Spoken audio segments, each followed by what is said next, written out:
Hello friends, എല്ലാവർക്കും എൻ്റെ പുതിയ വീഡിയോയിലേക്ക് സ്വാഗതം. അപ്പോൾ നാളെ നവരാത്രിയൊക്കെ തുടങ്ങുകയാണല്ലോ. അപ്പോൾ അതിനായിട്ട് ഒരു പുതിയ പായസത്തിൻ്റെ റെസിപ്പി ആയിട്ടാണ് ഞാൻ വന്നിരിക്കുന്നത്.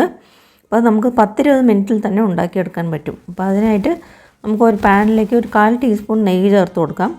പിന്നെ അതിലേക്ക് നമ്മൾ ചേർക്കുന്നത് മഖന, അല്ലെങ്കിൽ നമ്മൾ ലോട്ടസ് സീഡ് എന്നൊക്കെ പറയും, ഫോക്സ് ടെയിൽ നട്ടാണ് അല്ലെങ്കിൽ പറയുന്നത്.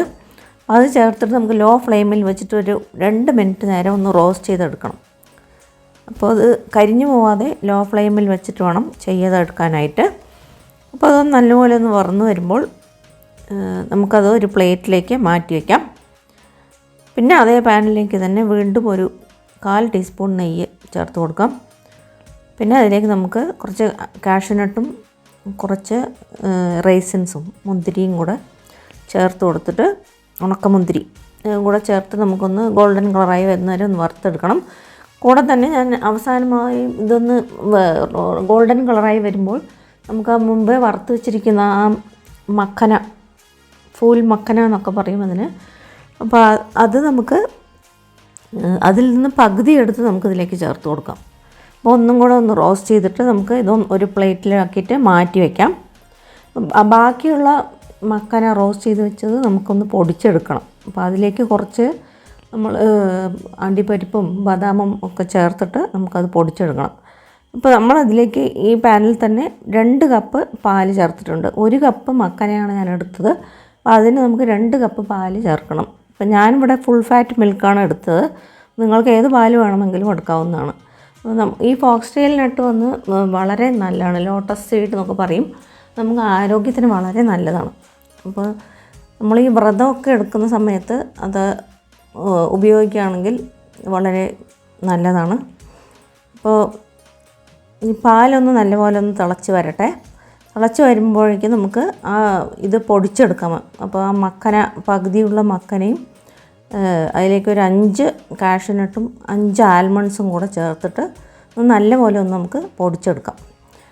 നൈസായിട്ട് തന്നെ നമുക്ക് പൊടിച്ചെടുക്കാവുന്നതാണ്. അപ്പോൾ നിങ്ങൾ ആദ്യമായിട്ടാണ് എൻ്റെ ചാനൽ കാണുന്നതെങ്കിൽ ഒന്ന് സബ്സ്ക്രൈബ് ചെയ്യാൻ മറക്കരുത് കൂട്ടുകാരെ. അപ്പോൾ നമുക്ക് പാല് തിളച്ച് വന്നു. ഈ പൊടി നമുക്ക് അതിലേക്ക് ചേർത്ത് കൊടുക്കാം. അപ്പോൾ സബ്സ്ക്രൈബ് ചെയ്തിട്ട് കൂടെ തന്നെ ആ ബെൽ ബട്ടണും കൂടെ ഒന്ന് പ്രസ് ചെയ്ത് കൊടുത്താൽ ഞാനിടുന്ന വീഡിയോൻ്റെ നോട്ടിഫിക്കേഷൻ നിങ്ങൾക്ക് കിട്ടുന്നതായിരിക്കും. ഇപ്പോൾ ഇതും ചേർത്ത ശേഷം ഒരു 5 മിനിറ്റ് നമുക്കിത് തിളപ്പിക്കാം. അപ്പോൾ ലോ ഫ്ലെയിമിൽ വെച്ചിട്ട് തിളപ്പിക്കുമ്പോൾ നമ്മൾ ഒന്ന് ഇളക്കി കൊടുത്തുകൊണ്ടേയിരിക്കണം. കുറച്ച് വെള്ളവും കൂടെ ഞാനൊന്ന് ചേർത്തിട്ടുണ്ട്. ഒരു 1/4 കപ്പ് വെള്ളവും കൂടെ അതിലേക്ക് ചേർത്തു. ആ പൊടിച്ച മിക്സി ജാറിൻ്റെ ഒന്നും കൂടെ വെള്ളം ചേർത്തിട്ടാണ് ഞാൻ ഇതിലേക്ക് ചേർത്തത്. ഇതിലേക്ക് നമുക്കൊരു കുങ്കുമപ്പൂവും വേണമെങ്കിൽ ഒരു 2-3 സ്ട്രാൻഡ്സ് ഇട്ട് കൊടുക്കാം. അത് ഓപ്ഷണലാണ്. നമുക്ക് വേണ്ടാന്നുണ്ടെങ്കിൽ അത് ഒഴിവാക്കാവുന്നതാണ്. എല്ലാവരുടെ വീട്ടിലും കുങ്കുമപ്പൂ ഉണ്ടായിക്കൊള്ളണമെന്നില്ല. അപ്പോൾ അതുകൊണ്ട് അത് നമുക്ക് ഒഴിവാക്കാവുന്നതാണ്.